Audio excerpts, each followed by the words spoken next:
અમીરગઢના અરણીવાડા ગામે નવીન બનાવેલ અજવાળા ગ્રામ પંચાયતના મકાનનું લોકાર્પણ કરવામાં આવ્યું। અમીરગઢ તાલુકાના અરણીવાડા ગામે અવાડા ગ્રામ પંચાયતના મકાનનું લોકાર્પણ કરવામાં આવ્યું, જેમાં ડેરી ગ્રુપ ગ્રામ પંચાયતમાં આવતા ડેરી અને અવાડા અને અરણીવાડા ગામ ડેરી ગ્રુપ ગ્રામ પંચાયતમાંથી વિભાજન થતાં અરણીવાડા ગામે અવાડા ગ્રામ પંચાયતનું નવીન મકાન બનાવવામાં આવેલ, જેમાં ચૂંટણીની પ્રક્રિયા પૂર્ણ થતાં અરણીવાડા ગામે આવેલા અવાડા ગ્રામ પંચાયત ઘરનું લોકાર્પણ કરવામાં આવ્યું, જેમાં અમીરગઢ તાલુકા વિકાસ અધિકારી શ્રી પિંકીબેન દ્વારા રિબિન કાપી ગ્રામ પંચાયતના મકાનને ખુલ્લું મૂકવામાં આવ્યું હતું।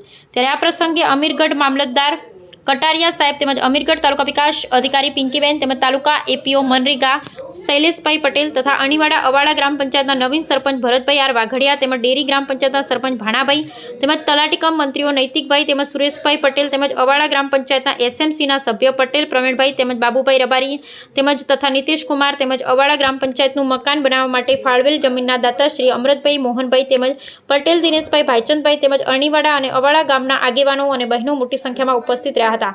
તેમજ અમીરગઢ મામલતદાર તેમજ અમીરગઢ તાલુકા વિકાસ અધિકારી દ્વારા પ્રવચન આપતા જણાવ્યું હતું કે આવનારા સમયમાં બે ગામો વિકાસની દ્રષ્ટિએ આગળ વધે તેવી શુભકામનાઓ પાઠવી કાર્યક્રમના અંતે સમયે લોકો સેવક હેમરાજ રાણા અવાડા ગ્રામ પંચાયતના સરપંચ ભરતભાઈની મુલાકાત કરી શુભેચ્છા પાઠવી હતી અને બે ગામોના વિકાસના કામોની ચર્ચા વિચારણા કરી હતી। બ્યુરો રિપોર્ટ મનરાજપી ઠાકોર। આજ રોજ નવીન બનેલ અવાડા અરણીવાડા ગ્રામ સચિવાલયનું ઓપનિંગ કરવામાં આવેલ છે। તે અંતર્ગત બહોળી સંખ્યામાં ગ્રામજનો હાજર રહેલ છે। નવનિયુક્ત સરપંચ ડેરી અવાડા તમામ સારો એવો સાથ સહકાર આપેલ છે।